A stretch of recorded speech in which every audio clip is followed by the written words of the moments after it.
So overall, I think Cloud9 has had a very, very good offseason. Like, yeah, some stuff has definitely sucked. Some people were sad to see Perks go. Some people were sad that they were not able to get Niski, or that they didn't want Niski or whatever. And some people think, letting go of Vulcan was a mistake. But overall, Cloud9 has made some good moves. They've gotten some very, very exciting players. I think Summit is going to be a beast. I'm so excited to see Berserker play, actually. LS is going to be a big, interesting pickup. I think all in all, taking the good with the bad, C9 had a pretty good offseason. I don't think anyone's saying C9 lost this offseason. They've had a lot of good news recently, and I think a lot of fans are excited. Even people who don't like Cloud9 necessarily, or at least curious and interested to see this team play. But just with how things go, with the good, there's always going to be some bad or some things popping up. Every team has to deal with something throughout the course of the year. So in this video today, I want to talk about a little potential bad news on the horizon for Cloud9. But before we get into that, just make sure you guys do drop a like on this video if you do enjoy it. I would appreciate it so much. And subscribe to stay up to date on all my latest content. We're trying to hit 10,000 by the end of the year. That'd be absolutely awesome. And we're getting close, man. We are getting close. So help us out, bump those numbers up a little bit. With that being said, let's get right into this. So one of the big problems I want to talk about in this video today, or potential problems, depending on whether or not it even happens, and then whether or not you even think it's a problem, there's people on both sides of both of those cases, we had something that LS brought up in his AMA, and I think a lot of Cloud9 fans had known about this more so, but obviously not everyone follows the Cloud9 team to the same extent, so not necessarily everyone knew about it. So the LS AMA, I do think, brought this to more people's attention, the fact that the whole Cloud9 team is going to Korea. They're boot camping. They're getting ready for the season. They're practicing, all of that. But not only that, they're also trying out for roster spots. They're saying whoever leaves Korea performing the best, whoever is going to give them the best chance to win in the lock-in tournament, is going to be the starters. There is a competition for the support role, but also, they said if Fudge isn't our best mid, he's not going to play. Whoever's our best AD carry is going to play. Whoever's our best jungler is going to play. So yes, they are practicing, preparing, scrimming, going for a Korean boot camp, but they're also getting ready for the season and having a, pseudo 10, 11 man roster or whatever. But some of the bad news was that Fudge specifically has been having some visa issues. He was potentially not going to make it to the Korean boot camp. That's what LS said. LS is somebody was asking about lock-in, and LS is I don't want to give any predictions or, I don't want to set expectations for lock-in because Fudge might not even get to go to our Korean boot camp. He might not have any time to play or not much time to play and practice with this roster before we actually go to lock-in. So, lock-in might be a little rough. Lock-in might be a little ugly. It might not be exactly what we want or what we're hoping. But there's been some updates to that story. We had this post or tweet or whatever from C9 Bobby. He said, "Help, all the players are gone and Jack doesn't have anyone to talk to." So, they posted that all the players were gone. So that got people thinking, and this post is titled did Fudge get his visa? All the players are gone. So Fudge isn't there anymore. What's going on?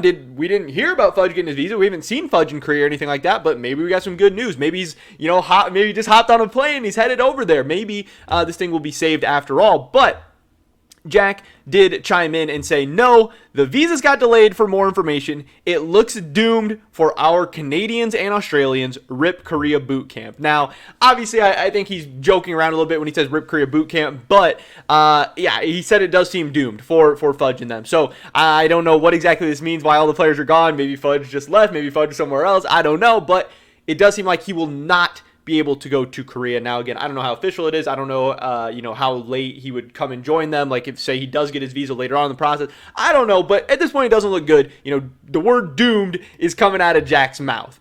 And some other people have had, concerns and stuff like this. On the Cloud9 subreddit, they said Fudge not being able to go to Korea could end up being quite detrimental. I don't want to be an alarmist, but where I'm sitting, Fudge's visa issues could end up being quite an issue. No, he doesn't get to bond with the new teammates. He doesn't get to gel with them in scrims and start functioning under the new system. He can't practice his new role in a much better environment of Korean solo queue, and he won't get to practice them until a week or two before the lock-in tournament. And I agree with all of that. Yes, Fudge role swapping, him getting to play Korean solo queue as a mid laner, but also scrim against all the Korean and Chinese teams that C9 is going to be practicing and scrimming against over there, that would be so awesome. That would speed up his, role swap, that his progression or development as a mid laner so much than he's ever going to get in North American solo queue or scrimming however, I don't even know if there's any full North American teams there right now, and obviously he's not going to be scrimming if Cloud9's not there, so I don't know if he's going to be playing in-houses, if he's just going to be playing solo queue, if he's just going to be chilling, I don't know, but I know that he would be getting way more benefit over in Korea with his whole team, not only getting to develop the synergy and bonding with his teammates and all that stuff, but getting to actually play mid lane at a very high level against very good mid laners. Now, Jack did chime into this, and he said, is it annoying? Yes. Could it harm our lock-in performance? Potentially. Could it harm our spring split performance? Doubtful. Now, I think Jack is being really optimistic here, and I don't completely agree with this take, because I just want to explain why I don't think this makes much sense to me, because on one hand, Cloud9 is in Korea boot camping not to try and win the lock-in tournament, okay? The lock-in tournament, it's cool, it's interesting, it's a preseason tournament. It doesn't matter at all at the end of the day. You know, teams' goals are win championships, make it to MSI, you know, make it to Worlds. Win lock-in tournament, sure, but like, you know, it doesn't really matter at the end of the day. You know, who really cares who won last year's lock-in tournament? It's a preseason tournament. There's a ton of excuses. It's just kind of to get things started on a hype and exciting note. But he's saying he doesn't think it'll harm Fudge's or the team's spring split performance. So why are they going on a Korean boot camp if the Korean boot camp isn't useful? If Korean boot camp doesn't make you have a better spring split performance, then what is the point of it? Is Cloud9 just going there for fun? Is it just like a vacation? They want to try something out? No! Cloud9 thinks that a Korean boot camp is going to help their spring split performance, going to help their summer split performance, is going to help them at Worlds in 2022. Obviously, Cloud9 thinks the Korean boot camp is beneficial. Obviously, Fudge not being there could potentially be detrimental to not only his play and the team's overall success in spring split, summer split, and Worlds. Again, it doesn't make sense that Jack is sending his team on a Korean boot camp that he doesn't think, that he thinks is doubtful that it'll affect their spring split performance. That makes absolutely no sense. You can't play both sides. You can't play both sides. He is just trying to, you know, reassure fans. He's trying to reassure everyone out there that, hey, Cloud9's going to be okay. And could Cloud9 still be okay? Yes, absolutely. They could still totally be fine, and I think they are going to be fine. But would they be better if Fudge was there? Would Fudge be better if he was there? I think so, because I do think that there's value in a Korean boot camp. But if you don't think that it's going to affect Fudge's play, if you don't think it's going to affect his spring split performance or the team at all, then you also don't think that the Korean boot camp for Cloud9 has a point in the first place. You know, you cannot say both things. And the fact that Jack is trying to say both things, I think is a little bit weird. I don't think it makes a ton of sense. Again, I understand why he would say something like that, but I am definitely on the side of Fudge missing the Korean boot camp is going to be detrimental to some extent. Now, I don't know to what extent. I'm not saying C9's doomed. I'm not saying it sucks, but I am saying role swapping is going to be tough. I think Fudge is going to be successful, but I just think he would be much more successful if he was able to go get that kind of practice and stuff done, because I do see, you know, the importance and the value in stuff like that.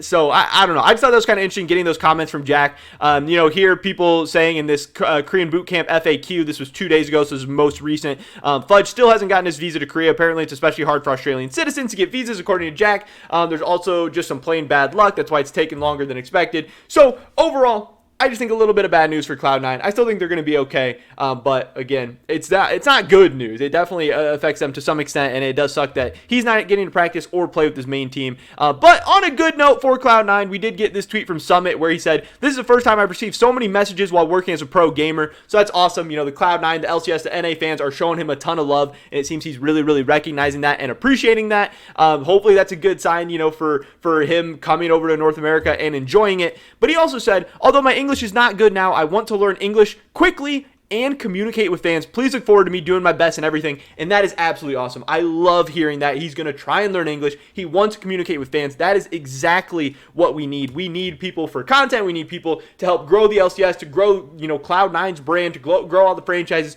to make the league more interesting, because at the end of the day, this is the entertainment business, and to connect with Western and North American fans, yeah, you have to try. You have to put in some effort. So I love seeing that from Summit. I think he's going to be a great player on the Rift, and it seems like he's going to be, you know, putting in work to become a great asset for Cloud9 and the LCS off the Rift as well, and I'd love to see that. But that is pretty much it for this video today, guys. Definitely drop a like if you did enjoy it. I would appreciate it so much. Leave a comment down below. What do you think about this Cloud9 stuff going on? Do you think, you know, Fudge missing the Korean bootcamp is going to affect him or the team, or no, not at all? I'd love to hear your guys' thoughts and opinions. Subscribe, stay up to date on all my latest content. Hope to catch you guys in the next one. But until then, peace.